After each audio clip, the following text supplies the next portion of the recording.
محترم خواتین و حضرات، السلام علیکم۔ جنات، جادو اور اس کا توڑ سیریز کی 5ویں ویڈیو کے ساتھ حاضر ہیں۔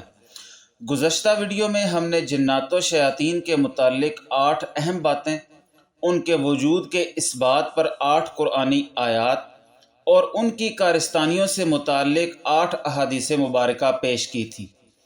یہ گزشتہ ویڈیو جنات و شیاطین کی دنیا کا محض ایک مختصر تعارف تھا۔ اس دنیا میں اپنی حیات فانی کے مختلف حالات و مراحل سے کامیابی کے ساتھ آگے بڑھنے کے لیے جنات و شیاطین کی اس مخفی اور پراسرار دنیا سے حتی الامکان آگاہی ضروری ہے۔ کتاب و سنت کے مطالعے کے بعد ہم اسی نتیجے پر پہنچے ہیں۔ تاہم اگر کوئی ہماری بات سے اختلاف کرتا ہے تو بہرحال اختلاف اس کا حق ہے۔ آج کی اس ویڈیو میں ہم جنات و شیاطین کی دنیا کے 33 اہم ترین حقائق سے آگاہ ہونے جا رہے ہیں۔ یہ ممکن نہ تھا کہ ان تمام 33 حقائق پر 20-25 منٹ کے دورانیے پر مشتمل ایک ہی ویڈیو میں بات مکمل کر لی جاتی۔ اس لیے ہماری اگلی کئی ویڈیوز میں جنات و شیاطین کی دنیا کے انہی 33 حقائق پر ترتیب وار بات ہوگی۔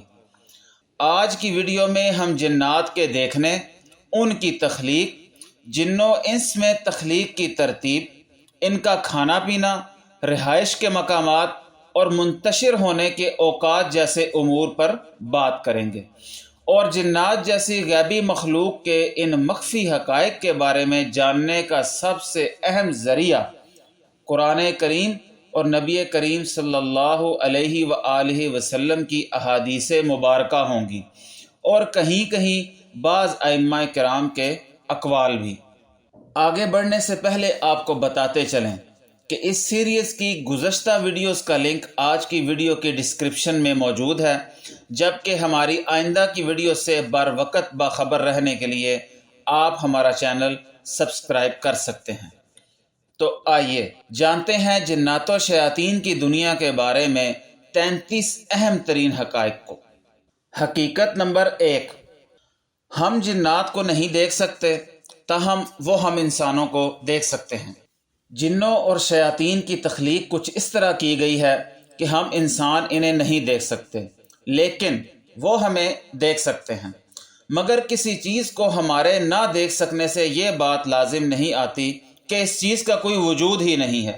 اس دنیا میں کتنی ہی چیزیں ایسی ہیں جنہیں ہم نہیں دیکھ سکتے، لیکن ان کا وجود محسوس کیا جا سکتا ہے، جیسے بجلی کی تاروں میں دوڑنے والا کرنٹ، مقناطیس میں موجود لوہے کی قوت کشش یا میگنیٹک پاور جو دوسرے لوہے کو اپنی طرف کھینچتی ہے، جبکہ انسانی بلکہ حیوانی زندگی کے لیے بھی ضروری ترین عنصر ہوا بھی تو ہمیں نظر نہیں آتا، لیکن ہم سب کا یقین ہے کہ ہوا کا وجود ہے، کیونکہ اس کا وجود محسوس ہوتا ہے۔ اسی طرح اہل بصیرت کے لیے بھی جنات کے وجود کو محسوس کرنا مشکل نہیں ہے۔